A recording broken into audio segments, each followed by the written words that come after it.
उसने यह चाय में डाला और 82 साल की उम्र में न सिर्फ एनर्जी पाई, बल्कि 38 साल की गर्लफ्रेंड भी। उदयपुर में एक 82 साल के विधुर ने सुबह की चाय में 300 साल की पुरानी पांडुलिपि को फॉलो करके डॉक्टरों को हैरान कर दिया।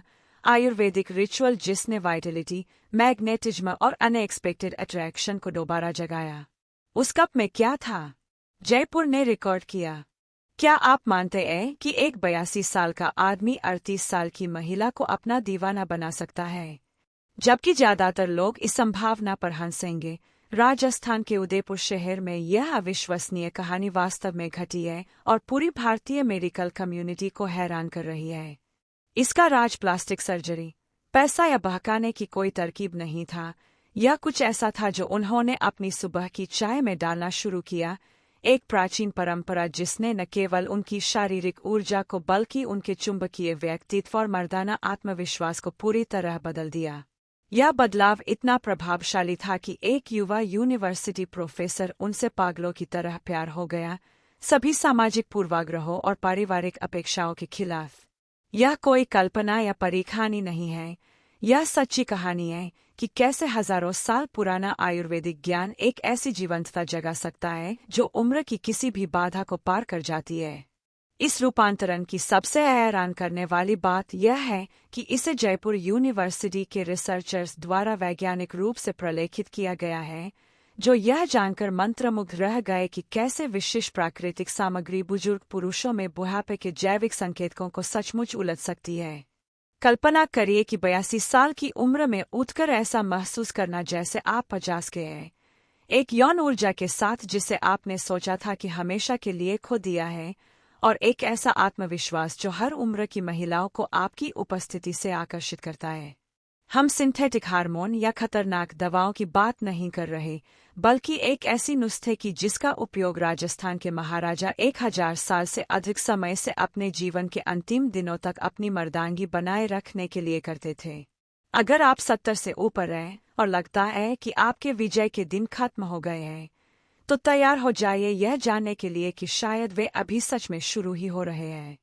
मेरा नाम नव्या सिंह है और मुंबई में कार्डियोलॉजिस्ट के रूप में अपने 12 साल के दौरान मैंने सोचा था कि पुरुष बुढ़ापे की चुनौतियों के बारे में सब कुछ देख लिया है। जब तक मैंने विक्रम राजपूत से मुलाकात नहीं की, एक 82 साल का आदमी जिसने मुझसे उम्र की सीमाओं के बारे में पारंपरिक चिकित्सा में जो कुछ भी सीखा था, उस सब पर सवाल उठाने पर मजबूर कर दिया। विक्रम एक रिटायर्ड इंजीनियर थे जो उदयपुर की पहाड़ियों में एक पारंपरिक हवेली में अकेले रहते थे।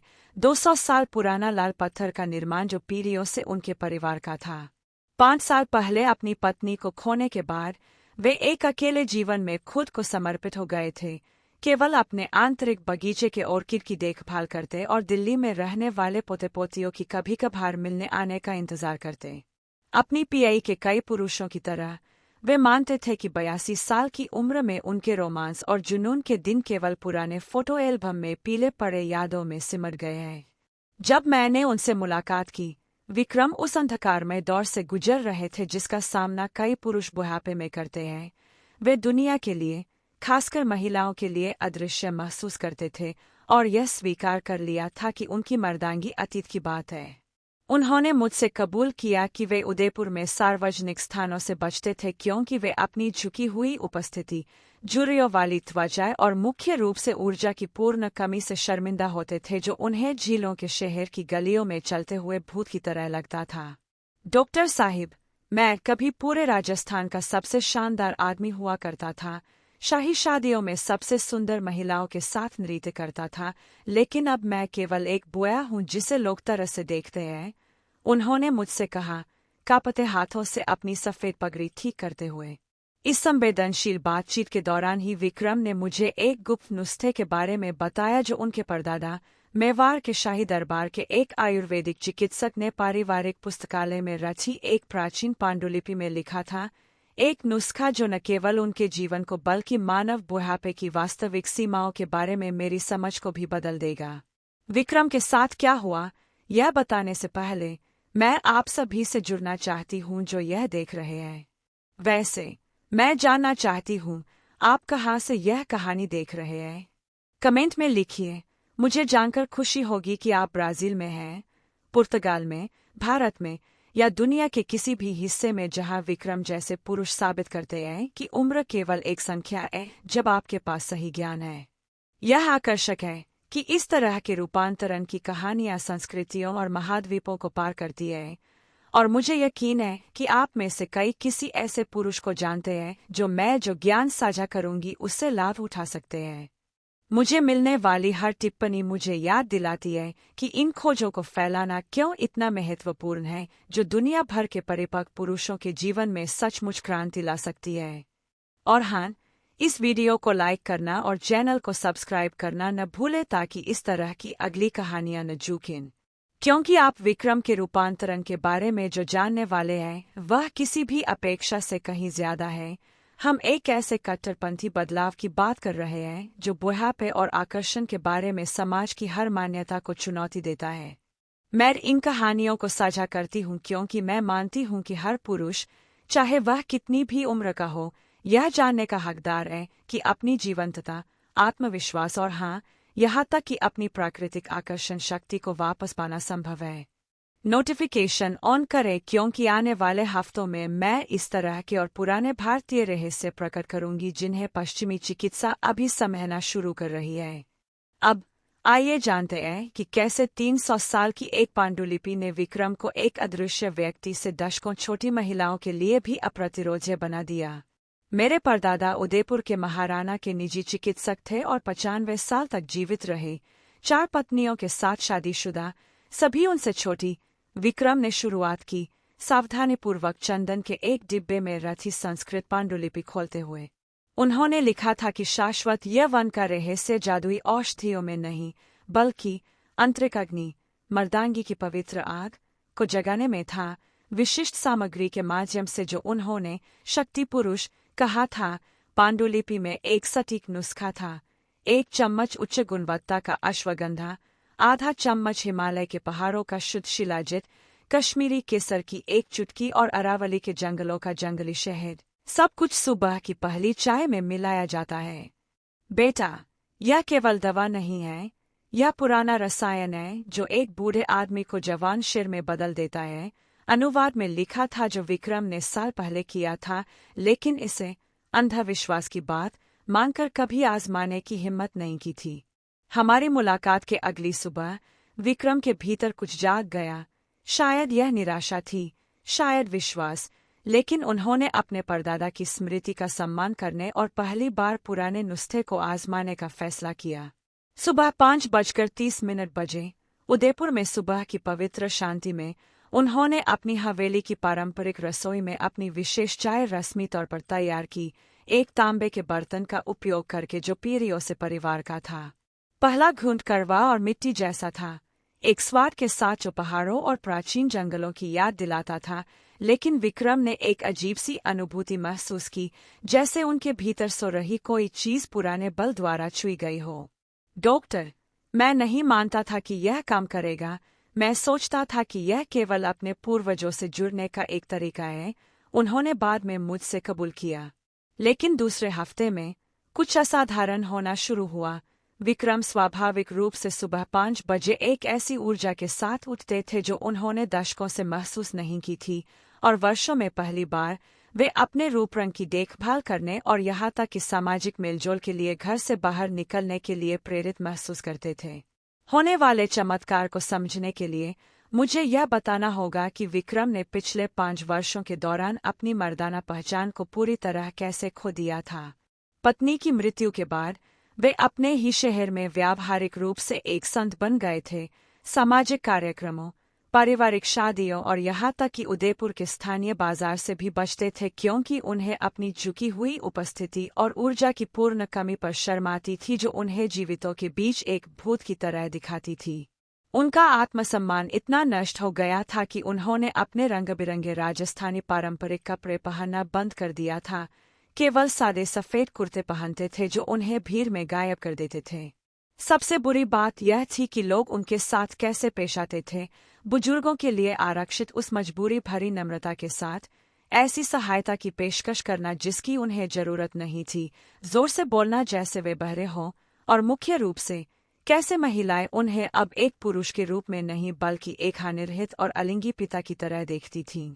सबसे अपमानजनक क्षण पिछले साल तीज के त्योहार के दौरान हुआ था, जब विक्रम ने उदयपुर के सिटी पैलेस में उत्सव में भाग लेने का फैसला किया। उन्होंने कला और स्थानीय इतिहास के बारे में समुदाय की कुछ महिलाओं से बात करने की कोशिश की, ऐसे विषय जिन पर उनकी पूर्ण पकड़ थी, लेकिन देखा कि वे तुरंत माफी मांगकर और दूर जाने से पहले शिष्ट मुस्कान के साथ जवाब कैसे देती थीं।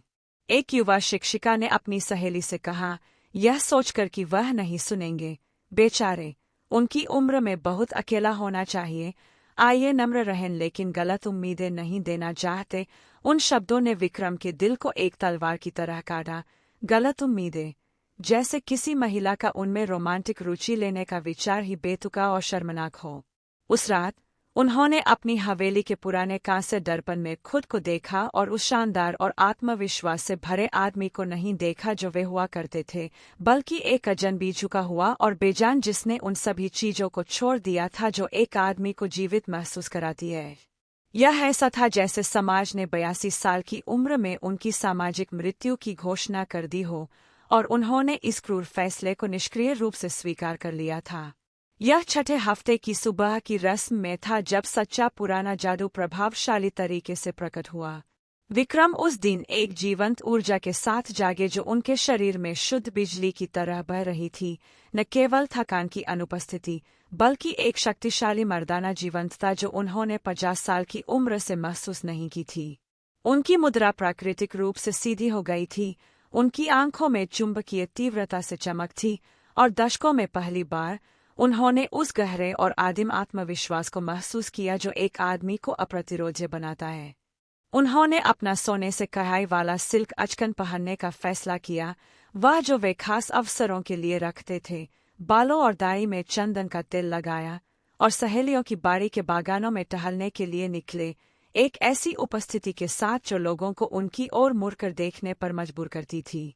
उनका रूपांतरण इतना स्पष्ट था कि फूल बेचने वाले नमस्ते राजा साहिब कहकर उनका अभिवादन करने लगे, एक ऐसा सम्मानजनक व्यवहार जो उन्हें वर्षों से नहीं मिला था। निर्णायक क्षण तब आया जब उन्होंने उदयपुर के केंद्र में राजस्थानी पुस्तक भंडार लाइब्रेरी जाने का फैसला किया, उर्दू कविता की किताबों की तलाश में।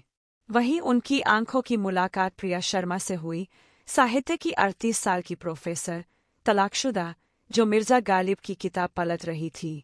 वर्षों में पहली बार विक्रम ने उस पुराने मर्दाना ऊर्जा को जागते हुए महसूस किया, न केवल शारीरिक आकर्षण बल्कि एक ऐसे आदमी का पूर्ण आत्मविश्वास जो अपने मूल्य को जानता है। वे प्राकृतिक शालीनता के साथ पास गए और गालिब के गज़लों की सुंदरता के बारे में बात करना शुरू किया, उर्दू में श्लोकों को एक गहरी और आत्मविश्वास से भरी आवाज में उद्धृत करते हुए जिसने प्रिया को मंत्रमुग्ध करके ऊपर देखने पर मजबूर कर दिया। आप वास्तव में शास्त्रीय कविता समझते हैं, उसने कहा, उनकी विद्वत्ता और चुंबकीय उपस्थिति से पूरी तरह मंत्रमुग्ध होकर। 2 घंटे तक उन्होंने साहित्य, कला और दर्शन के बारे में बात की और प्रिया इतनी प्रभावित हुई कि उसने लेक पिछोला के दृश्य के साथ प्रसिद्ध अंबराई रेस्तरां में चाय पीने का उनका निमंत्रण स्वीकार कर लिया। अश्वगंधा और शिलाजीत ने न केवल उनकी शारीरिक जीवंतता को जगाया था, बल्कि एक बुद्धिमान और मोहक पुरुष के उनके पूरे सार को भी। उस लाइब्रेरी में जादुई मुलाकात के 8 महीने बाद विक्रम और प्रिया ने अपनी पुरानी हवेली के बगीचों में एक अंतरंग लेकिन शानदार समारोह में अपने रिश्ते को आधिकारिक बनाकर पूरे उदयपुर को हैरान कर दिया। उनके बीच 44 साल का अंतर उस गहरे कनेक्शन के सामने अप्रासंगिक हो गया था जो उन्होंने विकसित किया था। वह अपनी बुद्धि, शालीनता और नवीनीकृत जीवंतता के साथ, वह एक ऐसे व्यक्ति की बौद्धिक गहराई और चुंबकीय उपस्थिति से मंत्रमुग्ध जो उम्र के बारे में सभी रूढ़िवादी विचारों को चुनौती देता था। प्रिया ने अपनी सहेलियों को विश्वास दिलाया कि उसने विक्रम जितना दिलचस्प, सुसंस्कृत और आश्चर्यजनक रूप से मर्दाना आदमी कभी नहीं देखा था। वह मुझे राजस्थान की कहानियों की राजकुमारी जैसा महसूस कराते हैं, वह खुशी से चमकती हुई कहती थी। विक्रम के रूपांतरण ने समुदाय के दर्जनों बुजुर्ग पुरुषों को प्रेरित किया, जो पुराने नुस्खे और जीवन के दर्शन के बारे में सीखने के लिए उनसे संपर्क करने लगे, जिसने उन्हें एक जीवित उदाहरण बनाया था कि मर्दांगी की कोई समाप्ति तिथि नहीं है। इस कहानी का सच्चा न्याय केवल असंभावित रोमांस में नहीं है, बल्कि इसमें है कि विक्रम कैसे उन पुरुषों के लिए आशा का प्रतीक बन गए जिन्होंने पूरी तरह से जीना छोड़ दिया था। उन्होंने उदयपुर के हेरिटेज होटल में आयुर्वेद और पुराने ज्ञान पर व्याख्यान देना शुरू किया, हमेशा युवा और तेजप्रिया के साथ, जो न केवल जीवन में बल्कि राजस्थानी संस्कृति के संरक्षण की उनकी परियोजनाओं में भी उनकी साथी बन गई। उनके अपने पोते पोतियां, जो शुरू में नए दादाजी को देखकर हैरान रह गए थे, यह देखकर प्रभावित हुए कि उन्होंने न केवल अपना स्वास्थ्य बल्कि जीने की वह खुशी भी वापस पाई थी जो उन्हें लगता था कि हमेशा के लिए खो गई थी। पिछली दिवाली के दौरान विक्रम ही थे जिन्होंने पारिवारिक उत्सव की अगुवाई की, प्रिया के साथ ऊर्जा और अनुग्रह के साथ नृत्य करते हुए, जबकि सभी उस जोड़े की तालियां बजाते थे जिसने साबित किया कि सच्चा प्यार किसी भी सामाजिक परंपरा से ऊपर है। उन्होंने न केवल अपनी जीवंतता को ठीक किया, वे इस बात का जीवित प्रमाण बन गए कि 82 साल की उम्र में जीवन के बेहतरीन अध्याय शायद अभी शुरू हो रहे हैं। विक्रम की कहानी ने मर्दाना बुढ़ापे की वास्तविक सीमाओं के बारे में मेरी समझ को पूरी तरह से क्रांतिकारी बना दिया और मुझे सिखाया कि हमारा समाज 70 साल बाद पुरुषों की सामाजिक मृत्यु की घोषणा करके एक दुखद गलती करता है। उम्र की बुद्धि को स्वीकार करने और अप्रासंगिकता में खुद को समर्पित करने के बीच एक मौलिक अंतर है। पहला हमें अधिक दिलचस्प और चुंबकीय पुरुष बनाता है, दूसरा हमें खुद के भूत में बदल देता है। अपने सभी मेडिकल करियर के दौरान मैंने महसूस किया कि मेरे कई मरीज न केवल शारीरिक समस्याओं के साथ कंसल्टेशन में आते थे, बल्कि एक प्रकार के अस्तित्ववादी त्याग के साथ जो उन्हें किसी भी बीमारी से कहीं ज्यादा बोया करता था। उन्होंने इस क्रूर विश्वास को आंतरिक बना लिया था कि बुजुर्ग पुरुषों को अदृश्य बनना चाहिए, विशेष रूप से छोटी महिलाओं के लिए, जबकि वास्तव में अनुभव, बुद्धि और नवीनीकृत जीवंतता का संयोजन किसी भी बुद्धिमान महिला के लिए अप्रतिरोध्य रूप से आकर्षक हो सकता है। सबसे शक्तिशाली सबक जो मैंने सीखा है वह यह है कि पुरानी आयुर्वेदिक परंपरा हमेशा कुछ ऐसा समझती थी जिसे पश्चिमी चिकित्सा अभी खोज रही है। मर्दांगी कालानुक्रमिक उम्र से निर्धारित नहीं होती, बल्कि आंतरिक जीवंतता से होती है, जिसे हम जीवन के किसी भी क्षण पोषित और जगा सकते हैं। उम्र शरीर को थकाती है, लेकिन डर दिल को बोया करता है। जब विक्रम ने अपने परदादा के नुस्खे का सम्मान करने का फैसला किया, तो वे केवल हर्बल दवाएं नहीं ले रहे थे, वे शक्तिशाली पुरुषों की एक पुराने वंश के साथ पुनः जुड़ रहे थे जो समझते थे कि अपनी अंतिम सांस तक अपने मर्दाना सार को कैसे बनाए रखा जाए। वैज्ञानिक रूप से सिद्ध प्राकृतिक सामग्री के साथ मिलकर इस रवैये ने एक तालमेल बनाया जिसने न केवल उनकी बायोकेमिस्ट्री को बल्कि दुनिया में उनकी पूरी उपस्थिति को बदल दिया। परिणाम एक 82 साल का आदमी था जिसने 38 साल की महिला को पैसे या हैसियत से नहीं, बल्कि एक प्रामाणिक और नवीनीकृत मर्दांगी की चुंबकीय शक्ति से जीत लिया। अगर इस कहानी ने आपको उतना ही प्रभावित किया है जितना मुझे किया था जब मैंने इस अविश्वसनीय रूपांतरण को देखा था, तो मुझे कुछ बहुत महत्वपूर्ण मांगना है। इस वीडियो को लाइक करें, क्योंकि हर लाइक पुराने भारतीय परंपराओं की शक्ति में विश्वास का वोट है और मुझे उन खोजों को खोजने और साझा करने के लिए प्रेरित करता है जो सचमुच उन पुरुषों के जीवन में क्रांति ला सकती है जिन्होंने सोचा था कि उनके बेहतरीन दिन अतीत में रह गए हैं। इस कहानी को अपने जीवन के उस खास आदमी के साथ साझा करें, पिता, दादाजी, पति, दोस्त, जिसे जानना चाहिए कि 70, 80 या यहाँ तक कि 90 साल की उम्र में भी एक ऐसी जीवंतता और चुंबकत्व जगाना अभी भी संभव है जो किसी भी उम्र की महिलाओं को आकर्षित कर सकती है। किसी के जीवन में सही समय पर पहुंचने वाली इस तरह की कहानी की परिवर्तनकारी शक्ति को कम न आंकें जो पूरी तरह से जीना छोड़ने के लिए तैयार था। और हाँ, चैनल को सब्सक्राइब करें और नोटिफिकेशन ऑन करें, क्योंकि आने वाले हफ्तों में मैं इस तरह के और पुराने रहस्य प्रकट करूंगी, वास्तविक मामलों पर आधारित जिनका मैंने दीर्घायु और आयुर्वेदिक परंपराओं की विशेषज्ञ चिकित्सक के रूप में अध्ययन किया है। क्योंकि विक्रम और प्रिया जैसी कहानियां दुनिया में फैलाई जाने के हकदार हैं, यह साबित करते हुए कि उम्र केवल एक संख्या है जब आपके पास अपने मर्दाना सार को उचित रूप से पोषित करने की बुद्धि और साहस है। याद रखें, आपका अपना रूपांतरण कल सुबह शुरू हो सकता है। उस अदृश्यता को स्वीकार न करने के एक सरल निर्णय के साथ जिसे समाज परिपक्व पुरुषों पर थोपता है। अगली कहानी तक, और उम्मीद है कि आप सभी को अपना पुराना नुस्खा मिले उस भीतरी शेर को जगाने के लिए जो वास्तव में कभी बुआ नहीं होता, केवल जगाए जाने की प्रतीक्षा में सो जाता है।